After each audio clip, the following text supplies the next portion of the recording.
دفعہ ہر مریض کو، ہر بچے کو نہیں منتقل ہوتا، ہر وراثت میں گینٹھیا نہیں چلتا، لیکن بعض بچوں میں، بعض وراثت میں گینٹھیا منتقل ہوتا ہے۔ اگر ایسا کسی کو گینٹھیا ہو، موروثی گینٹھیا جس کو بولا جاتا ہے، اگر موروثی گینٹھیا ہو تو اس کا علاج تھوڑا سا مشکل ہو جاتا ہے۔ بعض حکماء یا بعض طبیب یا بعض ڈاکٹروں کے نزدیک یہ لا علاج بھی مرض ہوتا ہے کہ گینٹھیے میں کون سا غذائی پرہیز ہمیں کرنا چاہیے۔ گینٹھیے میں آپ کو بڑا گوشت یعنی کہ بیف سے پرہیز کرنا چاہیے۔ دوسرے نمبر پر گینٹھیے میں ان چیزوں سے پرہیز کریں جو گیسز زیادہ پیدا کرتی ہیں، جیسے دالیں ہیں، ٹھیک ہے، سبزیوں میں آلو ہیں، گوبھی ہے، ٹھیک ہے، ایسی سبزی ہیں کسی مریض کو اس کے استعمال سے گیس قبض کی شکایت ہوتی ہے تو وہ اس کا استعمال نہ کرے۔ اگر ایسی چیزوں کا استعمال کرے گا، اس کا معدہ ڈسٹرب رہے گا یا اس کا پیٹ ڈسٹرب رہے گا تو اس میں یہ مرض کی تکلیف شدت بڑھے گی، کم نہیں ہوگی۔ پھر یورک ایسڈ کو کم کرنا بہت ضروری ہے۔ اگر کسی گینٹھیے والے پیشنٹ میں یورک ایسڈ ہے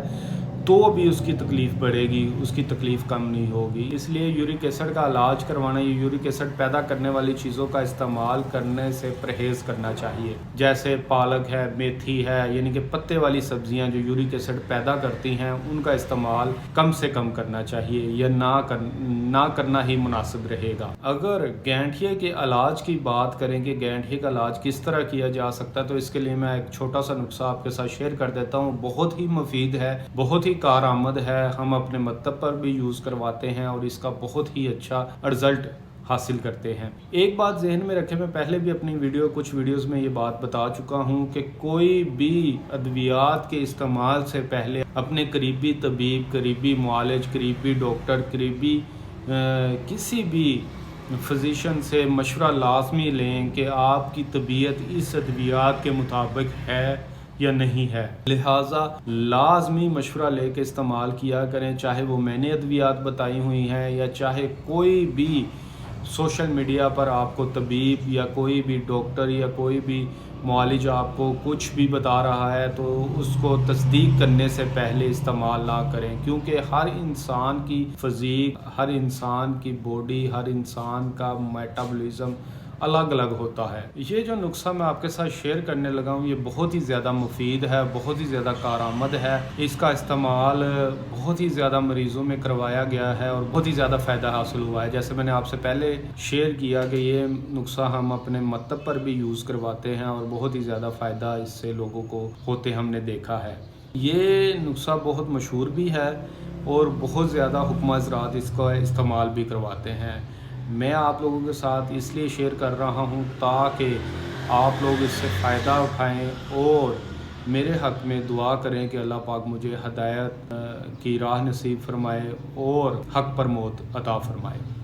نسخہ جو ہے میں یہ آپ کے ساتھ شیئر کر دیتا ہوں۔ اس میں آپ نے موسلی سفید ایک چھٹانک لینی ہے، یعنی 50 گرام لینی ہے۔ اچھا، یہ چیزیں آپ نے جو بھی لینی ہے نا، جتنی بھی میں آپ کے ساتھ شیئر کروں گا، ان کو آپ نے پنساری کی دکان سے یا کہیں سے بھی آپ خریدتے ہیں، بہت ہی زیادہ احتیاط اور بہت ہی زیادہ ہوش کے ساتھ لینی ہے۔ ہوش سے مراد یہ ہے کہ آپ ان چیزوں کو خریدتے وقت یہ خاص دھیان رکھیں کہ یہ چیزیں لگی ہوئی تو نہیں، ان میں گن تو نہیں آیا ہوا، یہ چیزیں صاف ستھری ہیں، فریش ہیں، زیادہ دیر تو نہیں ہو گئی پڑی ہوئی۔ خریدتے وقت یہ خاص دھیان رکھے کہ یہ چیزیں زیادہ پرانی تو نہیں، یہ چیزیں زیادہ دیر سے پڑی تو نہیں ہوئی، ان میں گن تو نہیں لگا ہوا، صاف ستھری چیزیں لے۔ اس میں آپ نے موسلی سفید لینی ہے 50 گرام اور سرنجا شیری آپ نے لینی ہے 125 گرام۔ اس میں آپ نے چھلکا اسبگول ثابت وہ آپ نے ڈالنا ہے 50 گرام اور زیرہ سفید آپ نے اس میں ڈالنا ہے 50 گرام۔ ان تمام چیزوں کو آپ پاؤڈر کر لیں، گھر کی گرینڈر میں گرینڈ کر لیں یا آپ کے پاس اگر ہامن دستہ ہے تو اس کو اچھے طریقے سے کوٹ لیں، کوٹ کر رکھ لیں۔ اگر آپ شوگر پیشنٹ نہیں ہیں تو جتنا یہ وزن آپ کا میڈیسن کا، دوائی کا تیار ہو، اتنا ہی وزن آپ نے مصری یعنی کوزہ مصری کا ایڈ کر لینا ہے۔ اگر آپ شوگر پیشنٹ نہیں ہیں تو آپ اس کا 1 ٹیبل سپون آپ صبح نہار منہ استعمال کریں، انشاءاللہ یہ آپ کو بہت زیادہ فائدہ دے گا، بہت زیادہ آپ کا یہ گینٹھیے کا مسئلہ اس سے ختم ہو جائے گا، اس سے آہستہ آہستہ دردیں آپ کے جسم کی ختم ہو جائیں گی۔ اچھا یاد رہے یہ جو نسخہ میں نے آپ کے ساتھ شیئر کیا ہے، جو مقدار میں نے آپ کے ساتھ شیئر کی ہے، یہ میں نے 25 سال سے زیادہ عمر افراد کے لیے شیئر کی ہے آپ کے ساتھ، ٹھیک ہے۔ اگر 25 سال سے کم عمر افراد ہیں، 25 سال سے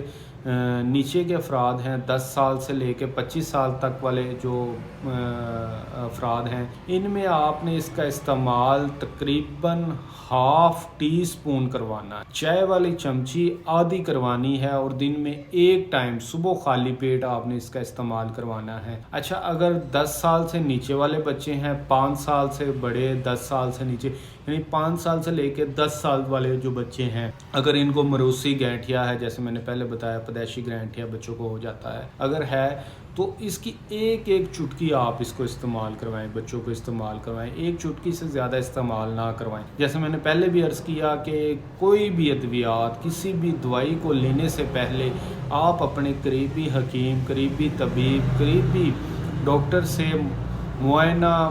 لازمی کروائیں، مشورہ لازمی لیں کہ یہ مجھے میڈیسن استعمال کرنی چاہیے یا نہیں کرنی چاہیے۔ اگر آپ نہیں یہ کر سکتے، آپ گھر بیٹھے ہوئے ہی دوائی منگوانا چاہتے ہیں یا آپ مشورہ لینا چاہتے ہیں، تو آپ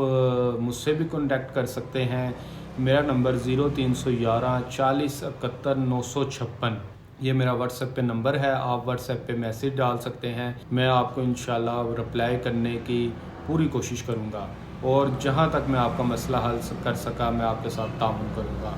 ضرور مجھے اپنی دعاؤں میں بھی یاد رکھیں، جیسے میں نے پہلے عرض کی کہ مجھے آپ کی دعاؤں کی شدید ضرورت ہے، مجھے اپنی دعاؤں میں یاد رکھیں، اور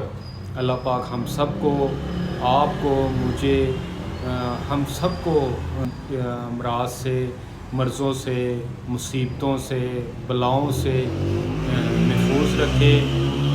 ہر برے وقت سے اللہ پاک ہم سب کو اپنے حفظ و ایمان میں، اپنی حفاظت میں رکھے۔